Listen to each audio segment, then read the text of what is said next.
It was supposed to be a fresh start.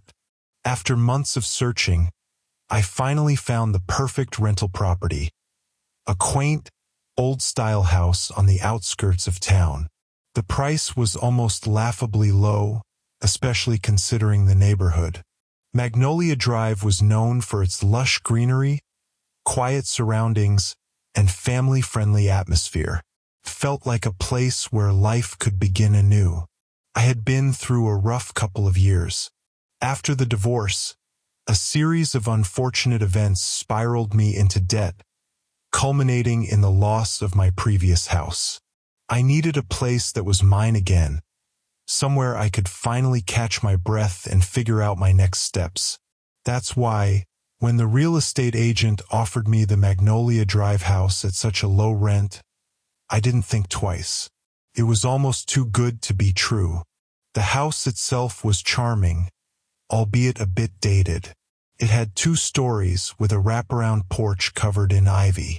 Large bay windows overlooked the street, and a small backyard held a decrepit, yet still beautiful wooden gazebo. Inside, it was just as I'd hoped. Old hardwood floors, a spacious living room with a brick fireplace, and bedrooms that caught the afternoon sunlight just right. But there was something else, something I couldn't quite put my finger on. When I first walked in, I felt a distinct chill, like stepping into a room where someone had been crying minutes before. I brushed it off as a draft. The house was old, after all. It didn't help that the agent seemed overly eager for me to take it. She was chatty during the tour, pointing out trivial details like the original moldings and the character of the house. But she grew strangely quiet when I asked about the previous tenants.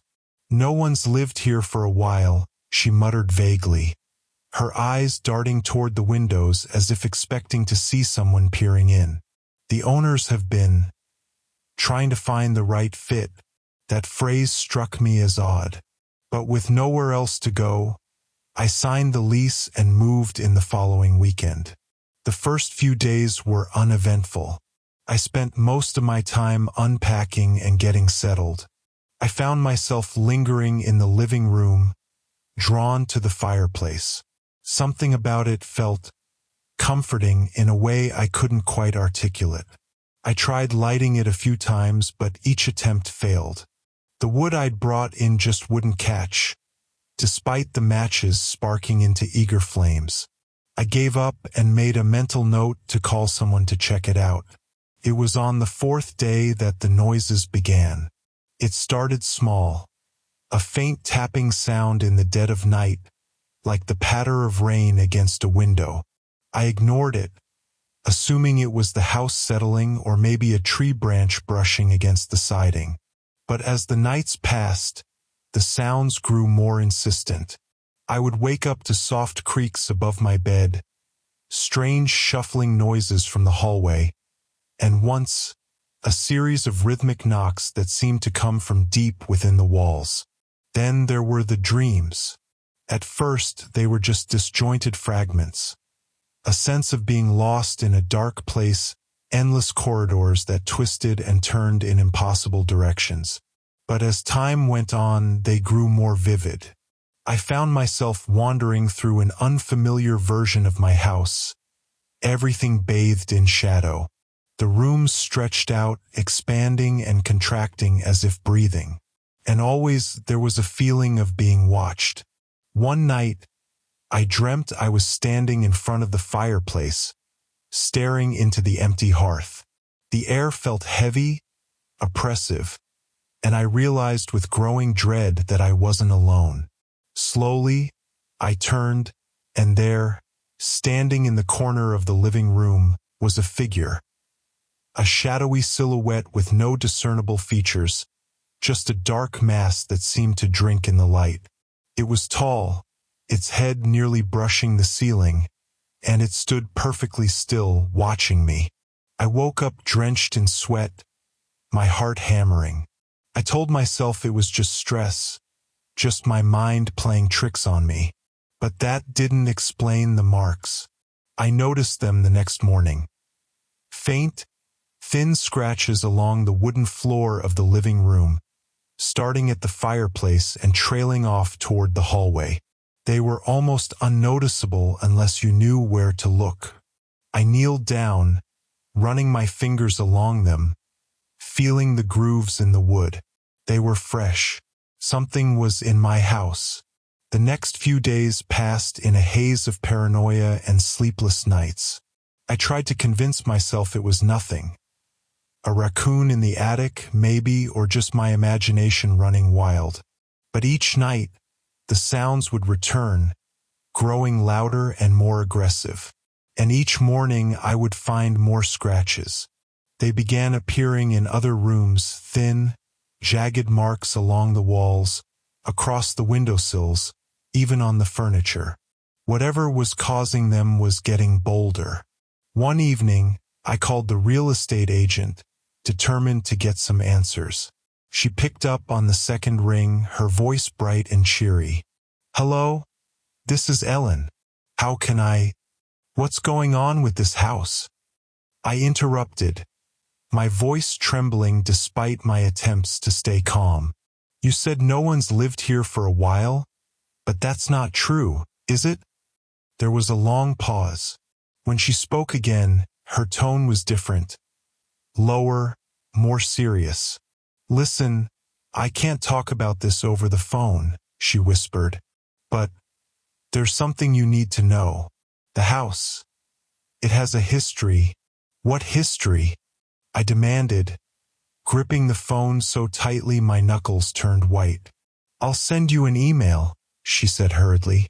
"But please, whatever you do, don't go near the fireplace." Before I could respond, the line went dead. I stared at my phone in disbelief, anger and confusion churning in my chest. What did she mean, don't go near the fireplace? I thought about the dreams, about the figure standing there in the corner, and a cold shiver ran down my spine. I checked my email obsessively for the next hour, but no message came. Finally, around midnight, a single notification popped up. The subject line read, "The Magnolia House." My hands trembled as I opened it, scanning the contents quickly. It was brief, just a few sentences and an attached newspaper article. But the words made my blood run cold. The house has a way of feeding on what's brought into it, on what's buried deep. Please, for your own sake, leave before it finds yours, ****. I clicked on the article, my heart pounding in my ears. It was dated over 20 years ago, detailing a tragedy that had occurred in the very house I now lived in. A family of 4, the parents and 2 children, had died in a fire. The source was never determined, but neighbors reported hearing screams, followed by a strange, rhythmic knocking just before the blaze engulfed the home. My eyes darted to the fireplace, my skin crawling. In the photo accompanying the article, the house looked almost identical to how it did now, save for one detail: the marks on the floor. They weren't just scratches. They were claw marks, and they led straight to the fireplace. The moment I realized what the marks really were, I couldn't breathe. My body felt like lead, weighed down by an invisible force. The image of the claw marks trailing toward the fireplace filled my mind, and the rhythmic knocking from the article echoed in my ears, as if the house itself were taunting me. I wanted to leave, to pack my things and run, but my feet stayed rooted to the spot. It wasn't just fear. It was a strange compulsion, as if the house was holding me in place, not allowing me to go. My mind raced, trying to piece together what was happening. That was when I heard it. Knock, knock, knock. The sound was faint but deliberate, coming from the direction of the living room. My head snapped toward the doorway, my pulse pounding in my temples.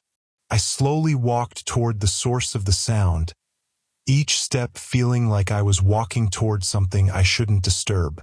The living room was dark, the only light coming from the dim glow of the streetlights outside, casting long shadows across the floor.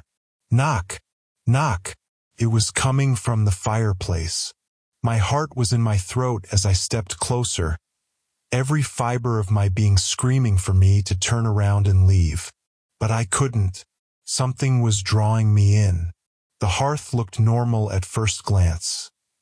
Empty, cold, and unused since I moved in. But as I stood there, I noticed a faint draft of air coming from the chimney. It wasn't just a draft. It was breathing. Slow, shallow breaths. Like something was lurking just beyond the darkness of the fireplace. The sound of the knocking intensified. Faster now, more insistent. It was no longer a tap, but a sharp, aggressive rapping, like someone or something desperately trying to get my attention. I took a step back, and as I did, the air in the room shifted. The chill that had been creeping in since I moved was now palpable, like a presence in the room with me. Suddenly, a loud crack echoed from the fireplace. I jumped, my eyes locking onto the hearth as the bricks began to groan, the mortar between them crumbling slightly. The air grew colder, and the knocking stopped, replaced by a low, guttural noise, a sound that seemed to reverberate through the walls of the house. It wasn't human. It was something much darker, something primal. Without thinking, I grabbed my phone and dialed Ellen's number. The phone rang once, twice, and then went straight to voicemail. I tried again, my hands shaking as I glanced at the fireplace, half expecting to see something emerging from the shadows within. No answer. I paced the room, my mind racing.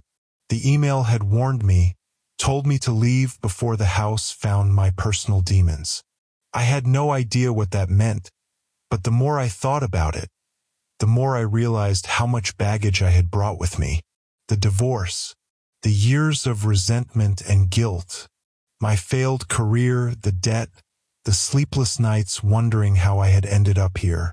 It was all here with me, swirling inside my head like a storm. And now, somehow, the house knew. I had to leave.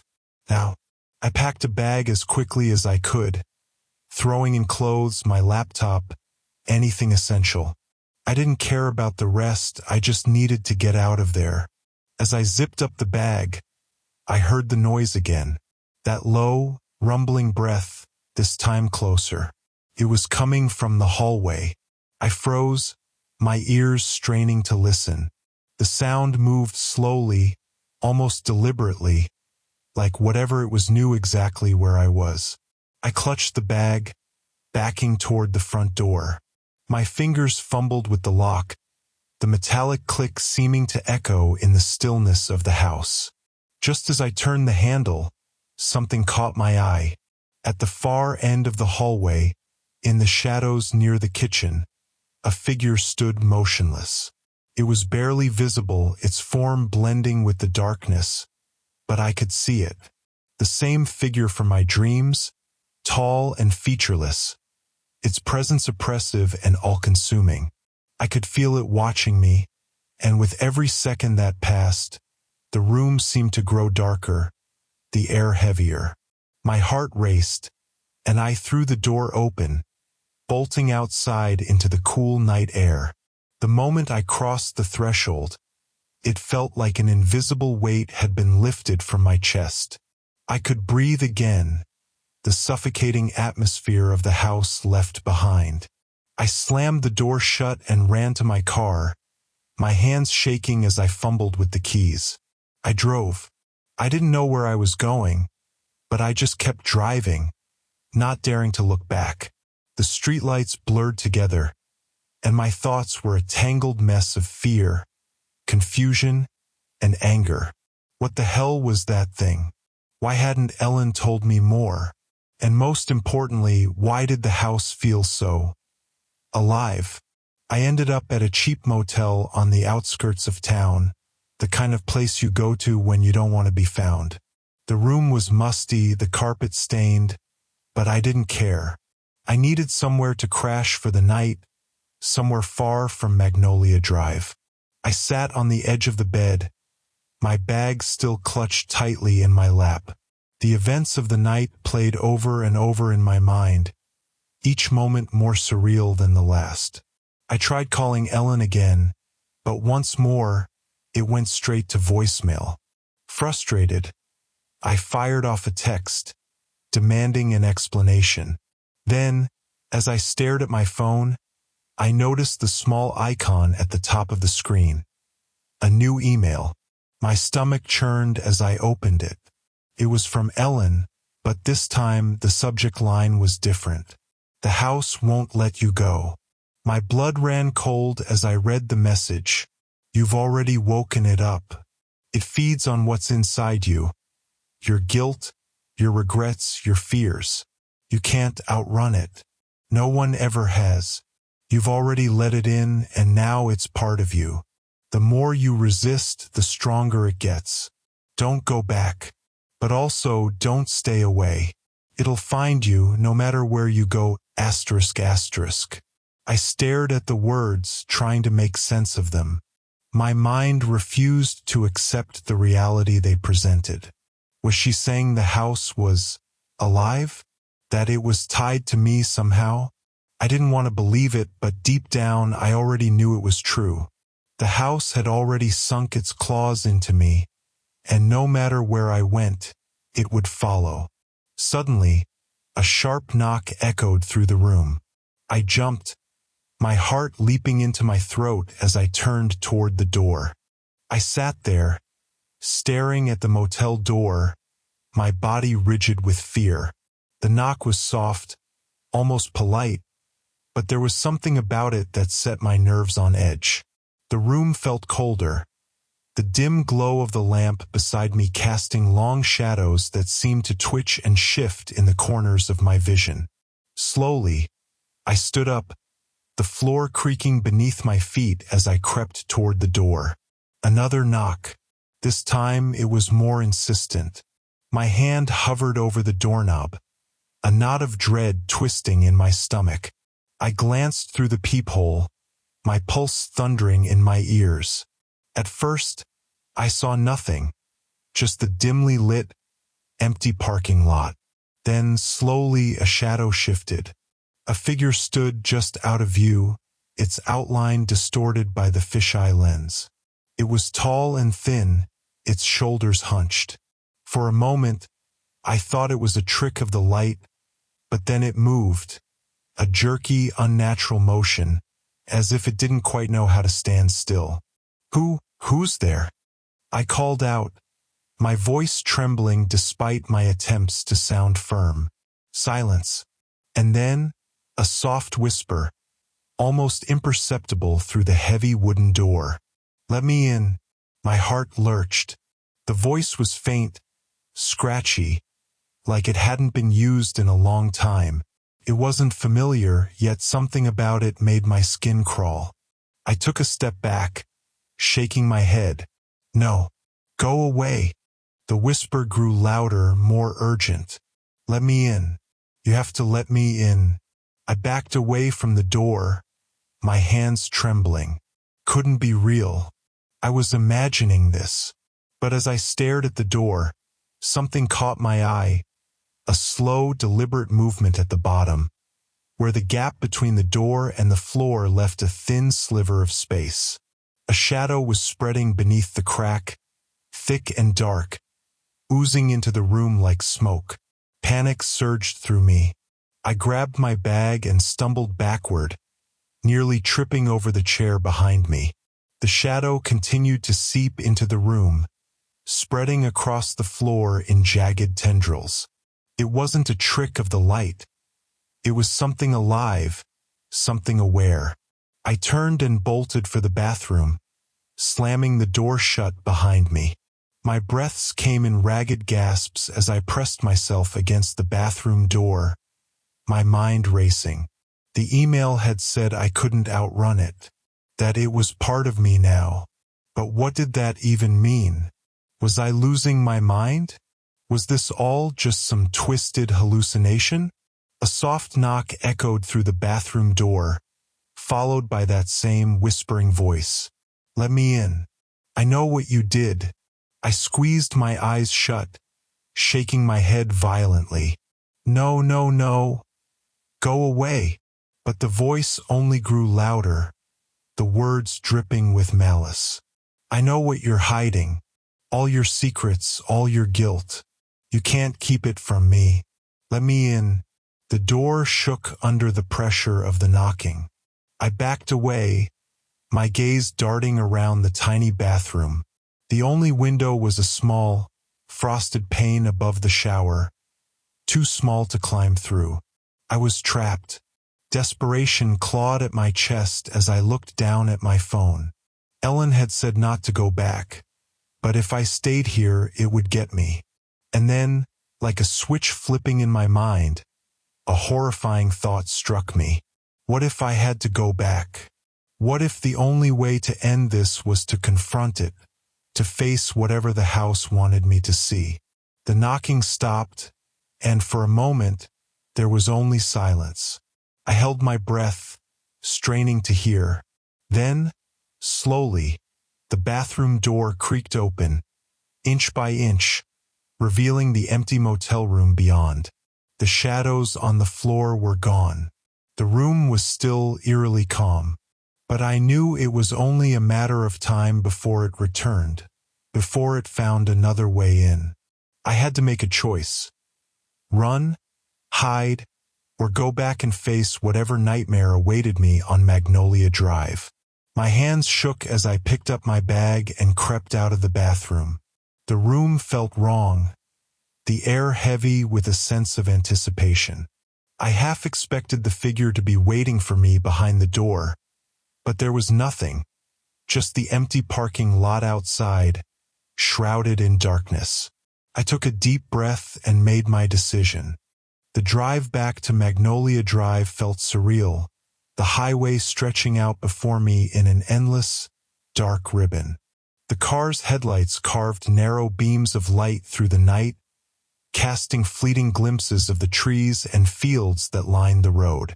My mind was a chaotic jumble of thoughts, fear, confusion, and something else, something dark and heavy that I couldn't shake. The voice's words echoed in my head. "I know what you did. What had it meant? What did the house want from me?" I pulled up to the house just as the first light of dawn began to creep over the horizon. The sight of it sent a chill through me. In the pale morning light, the house looked different, more sinister, its once charming exterior now cast in deep, foreboding shadows. The ivy that wrapped around the porch seemed to writhe and twist, like a nest of serpents. Taking a deep breath, I stepped out of the car. The front door was slightly ajar, as if it had been waiting for me.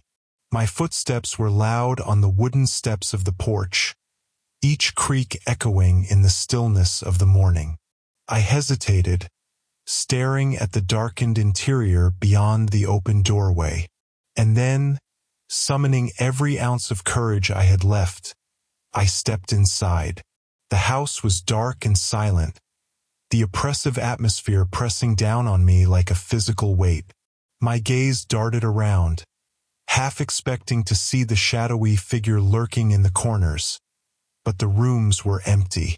The scratches on the floor were still there, deeper and more jagged now, leading straight to the fireplace. The email had warned me not to go near it, but I had to know. I had to understand what the house wanted. Slowly, I approached the fireplace, my heart pounding. The air grew colder with each step, a biting chill that seeped into my bones. I knelt down, staring into the empty hearth. It looked normal, just a hollow cavity lined with blackened bricks.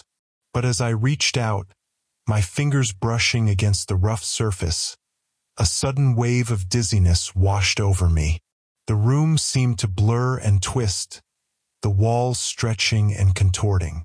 I blinked, trying to steady myself, but the world spun around me. A low, guttural sound echoed from the depths of the chimney, a sound like laughter, deep and mocking. And then the bricks shifted.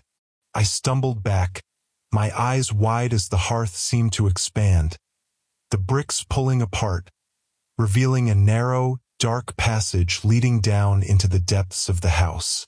"No," I whispered, my voice barely audible. "This can't be real." But it was. And whatever was down there, it was waiting for me. Summoning every ounce of strength I had left, I took a deep breath and stepped into the darkness. The passage closed behind me, sealing me in with whatever horrors the house had been hiding all along. The darkness was suffocating. It swallowed everything, the faint light from the house above, the sense of direction, even the sound of my own footsteps. The passage sloped downward, the walls closing in around me like the throat of some enormous beast. I could feel the weight of the house above, pressing down on me as if it were alive, aware of my every move. Each step felt like a journey into madness. The air grew colder, thick with the smell of damp earth and something else, something metallic and foul. I fumbled in my pocket, pulling out my phone and switching on the flashlight. The weak beam barely penetrated the gloom, casting jittery, narrow beams along the rough-hewn walls. I swallowed hard and kept moving, the flashlight trembling in my hand. I don't know how long I walked. Time seemed to stretch and warp in the darkness. My breaths came in short, ragged gasps, the sound magnified in the tight space. The passage twisted and turned, spiraling downward, deeper and deeper into the earth. And then, finally, I saw it. A door. It was an old, wooden door set into the stone wall, its surface scarred and cracked. Something about it felt wrong, like it didn't belong here, in the bowels of this unnatural place. But I knew I had to open it. I could feel it. Whatever was waiting for me on the other side was the source, the thing that had been haunting me ever since I stepped foot in the house. My hand shook as I reached for the handle. The metal was icy cold against my skin, sending a jolt of pain up my arm. I hesitated, every instinct screaming at me to turn around, to run. But there was nowhere to go. The house had already trapped me, and the only way out was through. Taking a deep breath, I turned the handle and pushed. The door swung open silently, revealing a small, dimly lit room. At first glance, it looked like an old cellar. Stone walls lined with crumbling mortar, a low ceiling dripping with moisture. But then I saw the markings. They covered the walls, the floor, even the ceiling, strange symbols carved into the stone, interwoven with jagged lines and spirals. The carvings seemed to pulse and writhe in the dim light, as if alive. My gaze was drawn to the far corner of the room, where something large and misshapen lay slumped against the wall. A mirror. It was massive, its surface tarnished and cracked, the ornate frame coated in a thick layer of grime. But even through the dirt and the haze, I could see the reflection. A figure stood in the mirror, its form shrouded in shadow. It was me, and yet it wasn't. My doppelganger stared back at me with hollow eyes, its lips twisted into a cruel smile. What are you?" I whispered, my voice breaking. The reflection's smile widened, stretching impossibly far, until its mouth was a gaping maw of darkness. It stepped forward, its movements jerky and unnatural. And then it spoke, its voice a low, guttural rasp that seemed to reverberate through my very bones. "I am everything you've tried to bury. All your guilt, all your rage, every lie you've told yourself." The words sent a chill down my spine. I backed away, shaking my head. No, you're not real. This is just... It's the house. this messing with me. The thing in the mirror laughed, a sound like nails on a chalkboard. Oh, it's very real. I'm real. And so are you. Tell me, how does it feel to know that everything you've run from has finally caught up to you? I tried to look away, but I couldn't. My eyes were glued to the mirror, to the twisted version of myself that stared back. It began to change, its features warping and distorting. The shadows around it deepened, swallowing its body until only its eyes remained. 2 pinpricks of malevolent light, burning into my soul. You couldn't save her, it hissed. Your marriage fell apart because of you. You couldn't give her what she needed. You pushed her away, just like you pushed everyone away. Shut up, I shouted, my voice echoing through the small room. You don't know anything. But it did, because it was me. I know everything, it whispered. All the nights you spent alone, drinking yourself into oblivion. All the things you said when you thought no one was listening. You wanted her to leave, didn't you? So you wouldn't have to face what you really are. Stop it. My hands were shaking so badly I almost dropped the flashlight.